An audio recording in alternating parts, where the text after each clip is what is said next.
So I'm gonna make some of my favorite herbal mayonnaise. I'm using a food processor that you have to have the guard in. And so you have to take this out, this tube out, to be able to make this mayonnaise. Inside here, I have 2 egg yolks.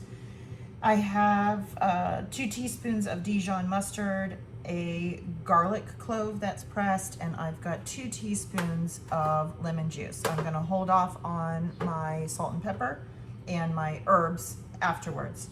In this container, I've got a cup altogether, but I've got 3/4 cup of sunflower oil and 1/4 cup of olive oil. And this is just, we like this combination. It's light, and so you don't get a lot of heavy flavors.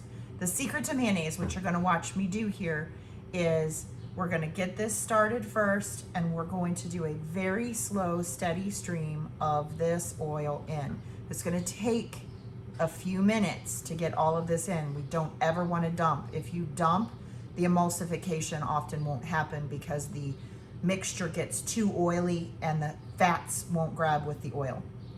So we've got proteins and fats in this egg yolk that we need to mix and create this mayonnaise. So I'm gonna turn on, and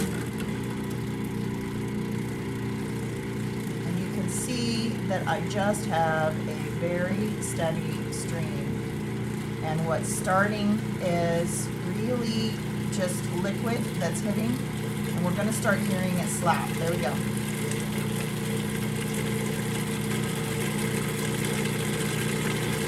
Haven't gotten very far into our oil. Even if it starts to form a mayonnaise, we're going to keep adding the oil slowly. We are just starting to get to mayonnaise consistency.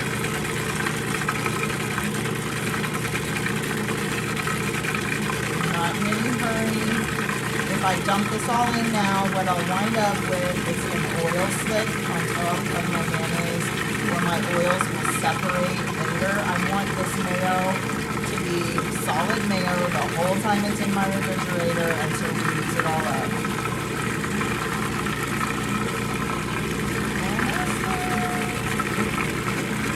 This is gonna make about at least a cup. There. Now it's starting to move around. You can see it is super grabby together. It's forming almost a solid that is moving around in there.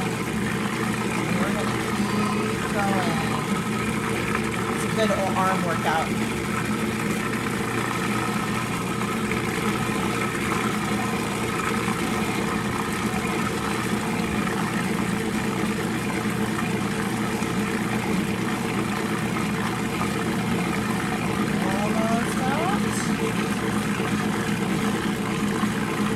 The last of my oil. Okay.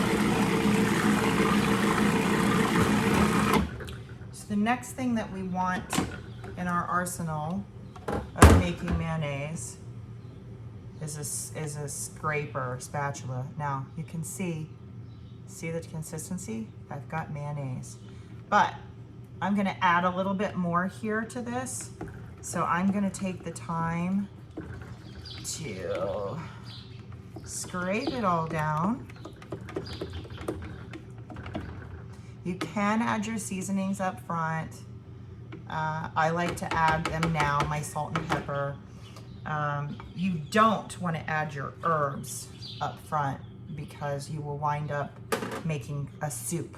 You'll have too much water in the mixture for it to grab the egg and the oil together. So you want to wait until we have mayonnaise before we add our herbs. So I'm putting 1/4 teaspoon of pepper and 1/2 teaspoon of salt into this. You can change it up. You can change up, instead of lemon juice, you might use white wine vinegar or champagne vinegar, or you might use lime instead of lemon. You have control here. I am adding mustard flowers, and the top tiny little leaves that are coming out underneath where the flowers are coming out, way at the top, not the big leaves. I'll saute those in the house, but for mayonnaise, I want the delicate leaves because I I'm not going to do a lot of breaking them down here. So all together we want about 3 tablespoons of herbs. So I've got my mustard flowers and a little bit of leaves, and that's going to give this a bit of a wasabi sort of kick. And now I'm putting in fresh basil. So this is going to be a basil mustard mayo. You can use, I've got my favorite blends of weeds in on the blog, sodafarm.com. And if you subscribe to my feed, you can get more of those sorts of bits of content. I love to use the weeds. There's a lot of nutrition there. You can get creative and use herbs that you want somebody in your family to get the benefit from, but they're tired of taking pills and teas and tinctures. This is a great vehicle for that. I'm going to now turn this back on. And all I'm doing now is letting it whip enough to cut up all of those herbs so that they're finely chopped and pureed into my mayonnaise. And the last of my salt and pepper is mixed, and any residual oil. And here we are. This is going to last about a couple weeks in the fridge. You can see all those beautiful herbs in there. Again, whatever's fresh in your herb garden is going to be fabulous. I can taste it, and I don't need any more salt. I'm happy with where it is. It's got a nice little kick to it, but it's not, it's just perfect. It hits me sort of behind after the mayonnaise is on my tongue. Oh, that's gonna be great on a sandwich or as a salad dressing base, or mixed into a dip. Oh, so delicious.